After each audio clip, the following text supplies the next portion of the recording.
Oh. How close do you want me to get to the edge here? Oh, we have lights coming through. So you have to get back to the ledge. Get right there, and you're.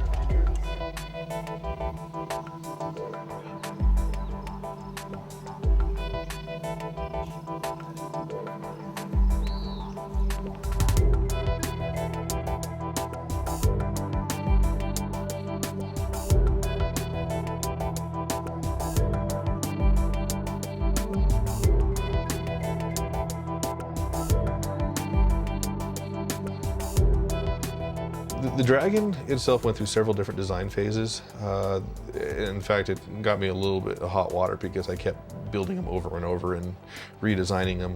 When the directors came to me asking for the dragon, I gave them some rough sketches, but I didn't spend a whole lot of time to flesh out the design.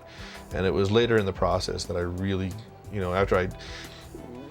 the thing about doing something in 3D, when you actually build it, because you have to animate it, very quickly flaws in its anatomy show up. You realize that this would never work in real life because you try to bend it and it doesn't bend right.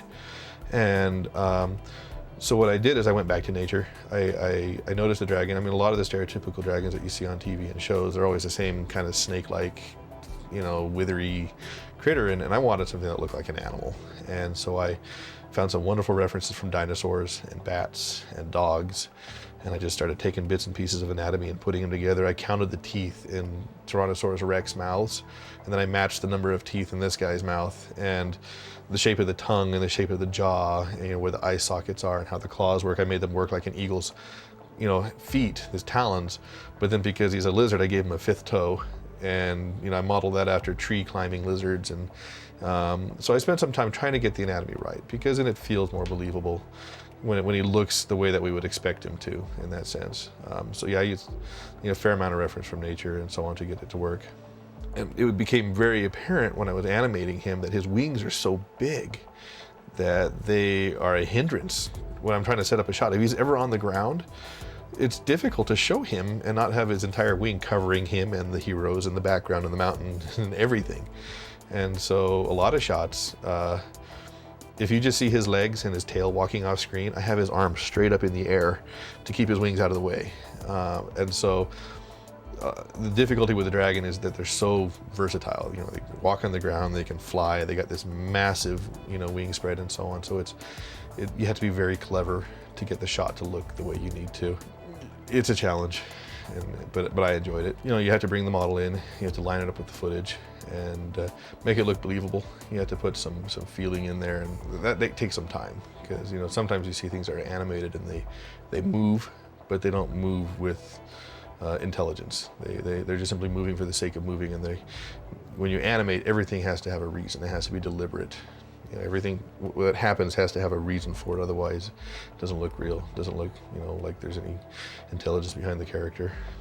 When I sit down and I look at the dragon, like take for instance the Oswin shot. He comes out and he's in the dark, and he doesn't know the dragon's there, and he lights this light, and that's when we first see the dragon up close to him.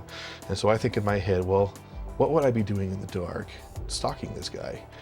I'm going to see if he can fit in my mouth. That's what I'm really doing. I'm just kind of, yeah, I can fit him in there. And when he lights that light, it's like, oh, something shiny.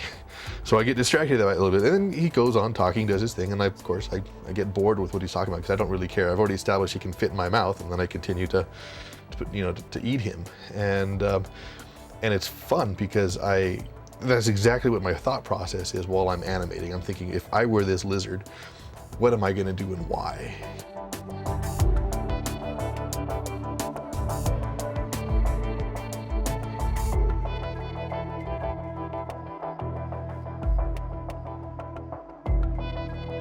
The best part is the gratification of actually seeing the character come to life on screen.